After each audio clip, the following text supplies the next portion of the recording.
I'm really fortunate to be interviewing Caren Rangi. So Caren, tell me about your own cultural journey. Were you born in New Zealand?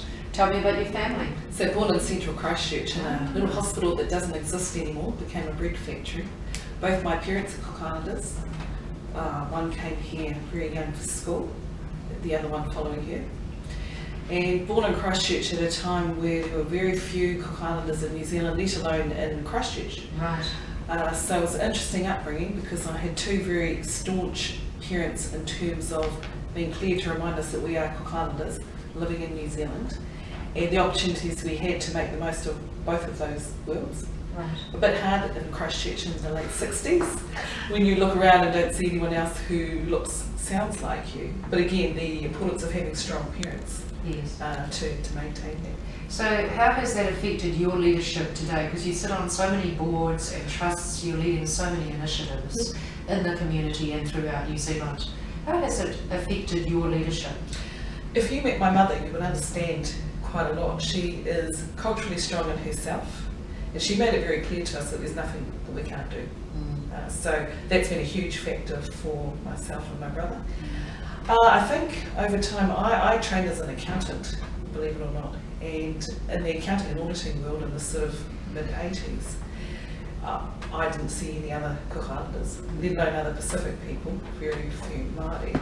And it emphasised to me the importance of just standing up as myself. And I had to think a lot about what value that would add to what I was doing professionally, but also learn how to articulate that. It's all very well to say it's great for you to have different people, but unless I can translate to people who've got such different contexts to me, it doesn't mean anything to me. So having culturally strong parents who laid down the importance of being proud of being Cook Islanders, but proud in a New Zealand context, and that's been one of the biggest factors for me. So how do you think it's assisted you being a culturally capable leader?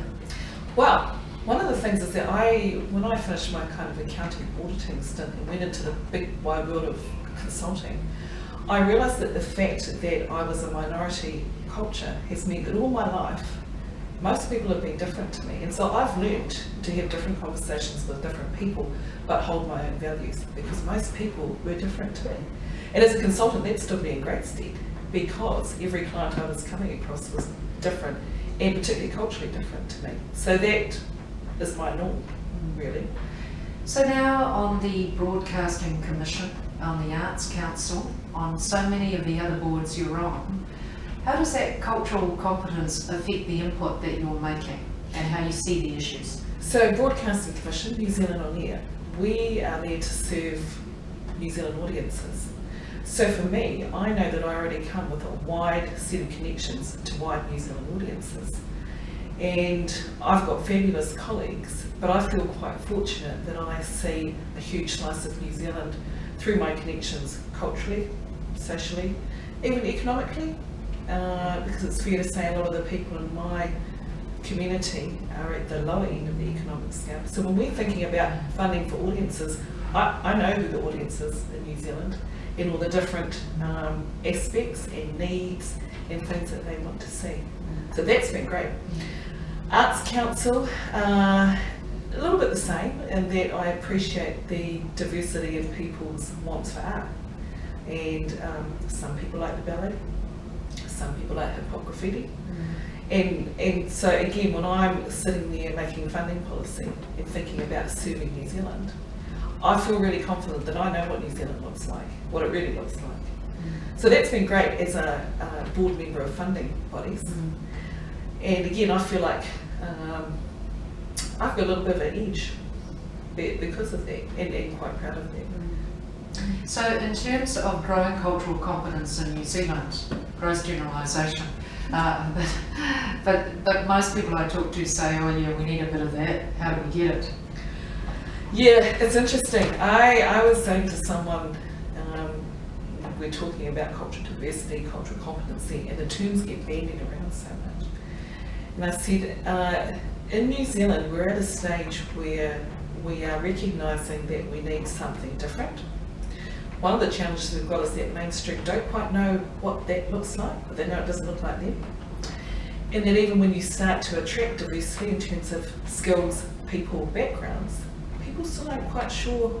They've gone out to buy the ingredients and they've got them sitting on the bench and saying, what to do with them. how do I cook with these?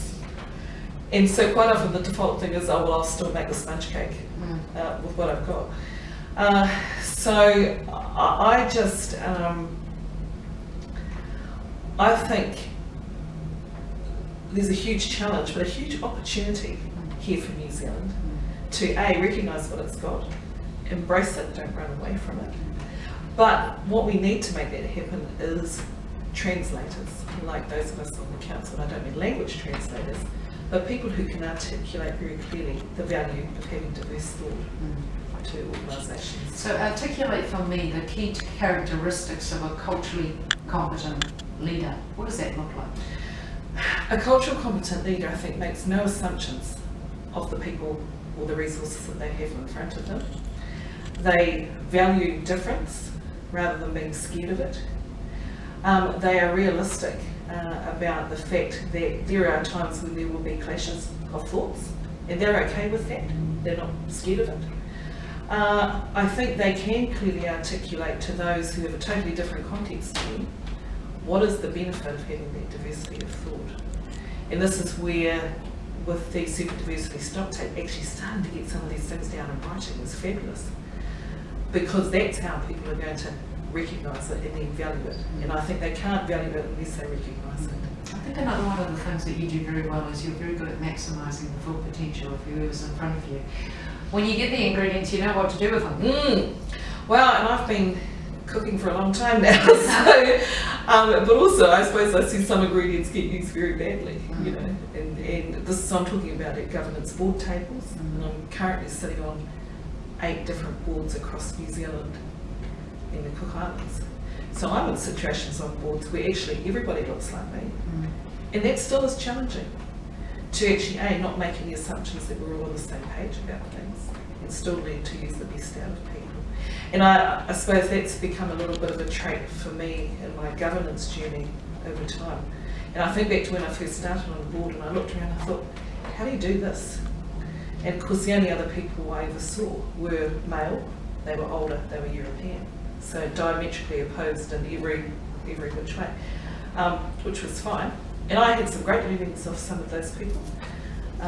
But more and more, I think I get my biggest learnings from people who have the same value, the same values as I do in terms of recognising diversity. So in terms of the New Zealand you want to see projecting forward, what is plan A for you in terms of what you'd really like to see New Zealand become?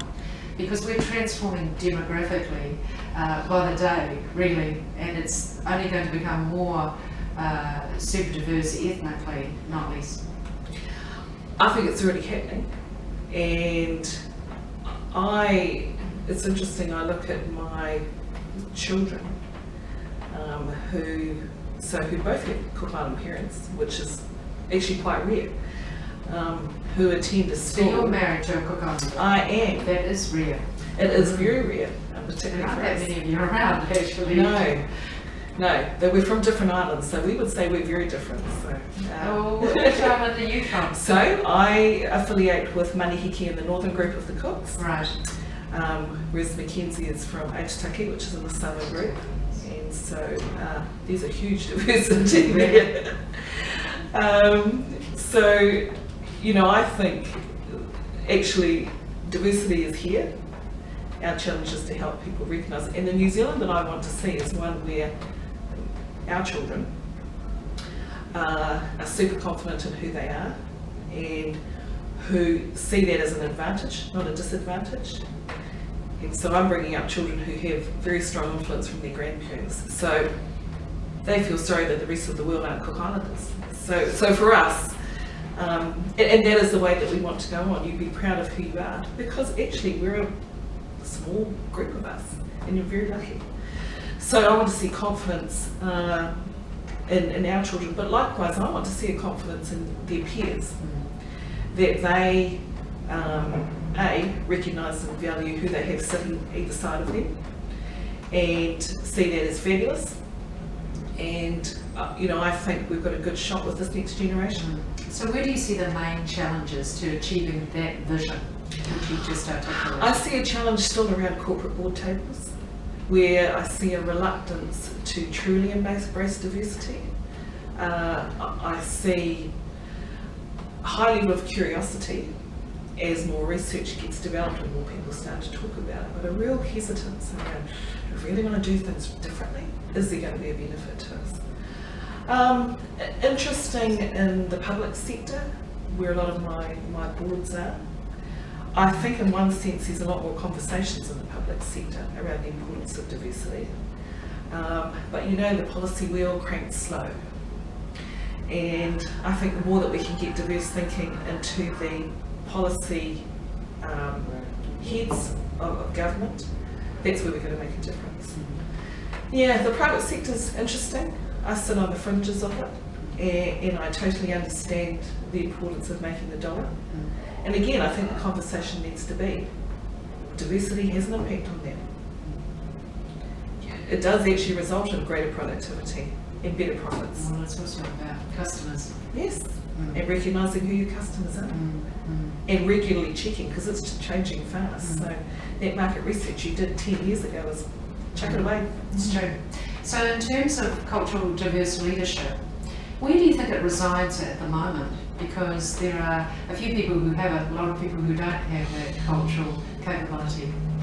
It's really interesting. It's in quiet little pockets in the strangest of places. I mean, I don't think it's being fostered in any one particular area, but there are some areas where I see